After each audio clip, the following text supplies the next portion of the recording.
struck Al-Udeid, and we never responded to that. As a matter of fact, Trump even said he knew that strike was coming and he allowed it. Do you agree with that? Ultimately, the president's been clear about his objectives, and if Iran thinks they're going to outdeal the best deal maker on the planet, they got another thing coming. But they struck us and we didn't strike back, and you're okay with that? He even said he authorized, he allowed it. He said that, and you're okay with that? The president has done many bold things for this country to ensure Iran never has a nuclear weapon. Okay, well, allowing another country to attack us, isn't that treason? Allowing Iran to get a nuclear weapon. Time's expired. Chair now recognizes the gentleman from Arizona, Mr. Amadei. Secretary of Defense under fire in Congress.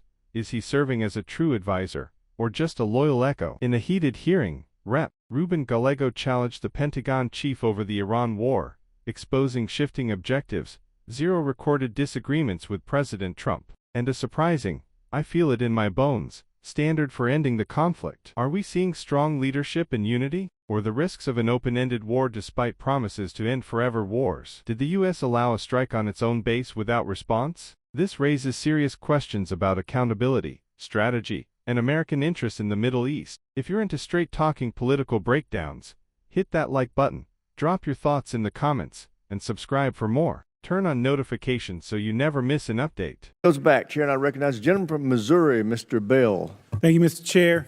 Mr. Secretary, I don't trust your judgment. You made the comment to my colleague that there's no daylight between you and the president, which calls into question your role and, again, accountability.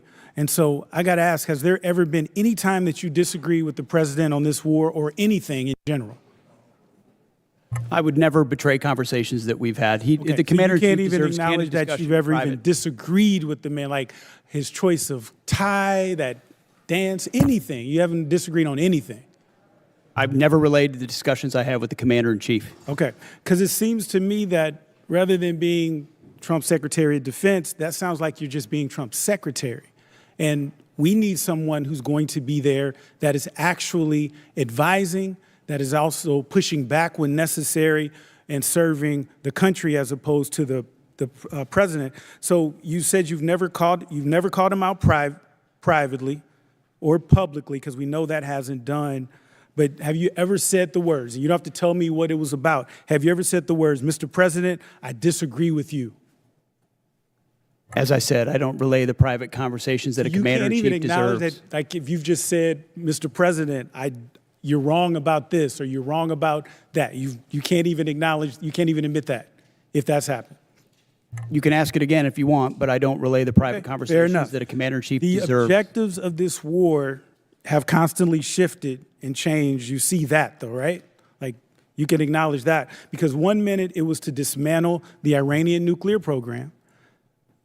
But I don't know how that objective has not now been the listed objectives as far as I understand.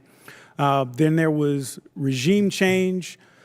Trump even said when announcing the start of the war, "The hour of your freedom is at hand. It's yours to take." He also posted on Truth Social in January, "Help is on the way," to the Iranians posting in the street. Do you still believe in this particular objective? The objectives have been clear from the beginning, and I've supported the president throughout in having the courage to take on this threat. Okay, so then let's talk about what else has he said. So let's talk about the Trump doctrine. So on November 6th, the president said he was all about ending wars, not starting new ones. Yet in the so-called doctrine, the conflict has not answered why we're in the war. The objectives have changed. We're not sure about the exit strategy. This, to me, is the definition of open-ended or forever war. And you cannot claim to end forever wars while engaging in one. And then here's the one that really gets me. So I don't know when it's over when I feel it in my bones. So, Mr. Secretary, war decisions should be based on defined military objectives. You agree with that statement, correct?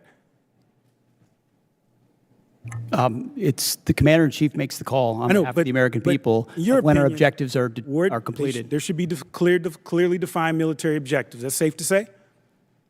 Ultimately, the commander-in-chief makes the decision about when our objectives are achieved. Okay, because I'm just trying to figure out, like, what kind of analysis, evaluation are we looking at with objectives when it's just what the president feels in his bones? Like, are we talking about like some Da Vinci Petruvian man or what? Like, what are we talking about when we just talk about feeling it in your bones? Because my thing is, we're not set up here to trust anyone's judgment. We're here to represent our districts and the American people. And so my next question is, the problem that I'm concerned with is that Iran continues to increase their negotiating leverage with us. And so we've been told that we've won this war, it'll be over in a few days, but now they didn't control the Strait of Hormuz, and now they do have leverage in the Strait of Hormuz. I remember even in the strikes in June, after the strikes in June, I should say, they struck Al-Udeid, and we never responded to that. As a matter of fact, Trump even said he knew that strike was coming and he allowed it. Do you agree with that? Ultimately, the president's been clear about his objectives, and if Iran thinks they're going to outdeal the best deal maker on the planet, they got another thing coming. But they struck us and we didn't strike back, and you're okay with that? He even said he authorized, he allowed it. He said that, and you're okay with that?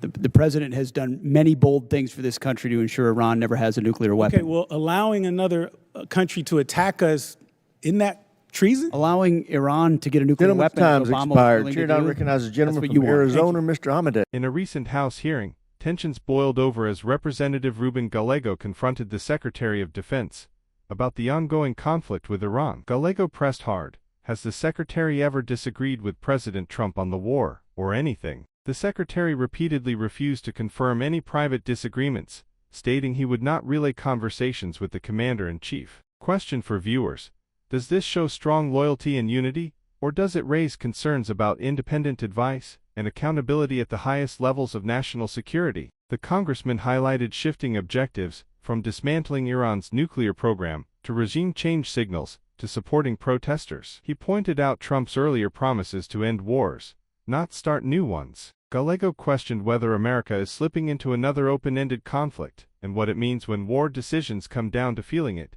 in your bones. The exchange intensified over Iran's strike on Al-Udeid base, where the U.S. chose not to respond militarily. Closing commentary: this hearing leaves important questions. Is complete alignment the strength we need right now, or a potential risk when lives and national strategy are involved? Hey friends, if this video gave you clarity or got you thinking, please drop a like, leave your honest opinion in the comments below, and subscribe for more unbiased news breakdowns like this. It really helps the channel a lot. Thank you for watching. See you in the next one.